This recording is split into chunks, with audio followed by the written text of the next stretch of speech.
കേരളത്തിലെ സ്വകാര്യ ബസ് മേഖലയിലെ ആധികാരിക സംഘടനയായ പ്രൈവറ്റ് ബസ് ഓപ്പറേഷൻ ഫെഡറേഷൻ സംസ്ഥാന പ്രസിഡന്റ് കെ തോമസും സെക്രട്ടറി ഹംസ എരിക്കുന്നനും ട്രഷറർ MS പ്രേംകുമാറും നേതൃത്വം നൽകുന്ന 3 മേഖലാ പ്രതിഷേധ സംഗമങ്ങൾ ഫെബ്രുവരി 20 തൃശൂരിൽ പി ബാലചന്ദ്രൻ MLAയും 25 കോഴിക്കോട്ട് MK രാഘവൻ MPയും 27 കോട്ടയത്ത് ഫ്രാൻസിസ് ജോർജ് MPയും ഉദ്ഘാടനം ചെയ്യുകയാണ്.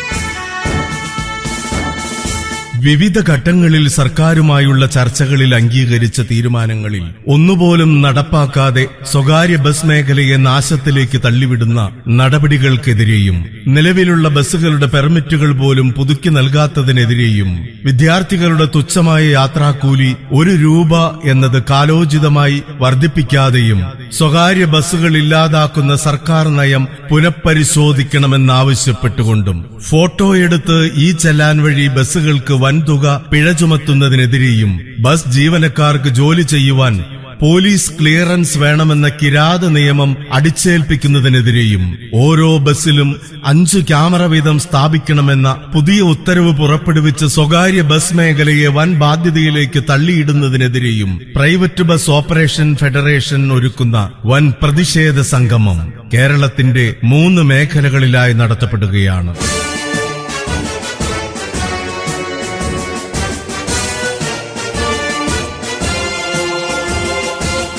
സാധാരണക്കാരായ യാത്രക്കാർക്കും വിദ്യാർത്ഥികൾക്കും ചുരുങ്ങിയ ചെലവിൽ യാത്രാ സൗകര്യം ഏർപ്പെടുത്തി പൊതുഗതാഗതം ശക്തിപ്പെടുത്തി സർക്കാരിലേക്ക് കോടിക്കണക്കിന് രൂപ ടാക്സായും ഫീസായും മുൻകൂർ നൽകുന്ന സ്വകാര്യ ബസ് മേഖലയെ സംരക്ഷിക്കേണ്ട കടമയുള്ള സർക്കാർ അത് ചെയ്യാതെ ഇല്ലാത്ത നിയമങ്ങളുടെ പേരിൽ ഈ മേഖലയെ തകർത്തു തരിപ്പണമാക്കുകയല്ലേ? KSRTC എന്ന വെള്ളാനയെ സംരക്ഷിക്കുവാൻ സർക്കാർ ഖജനാവിലെ പണം എത്ര കാലം നൽകി സംരക്ഷിക്കുവാനാകും?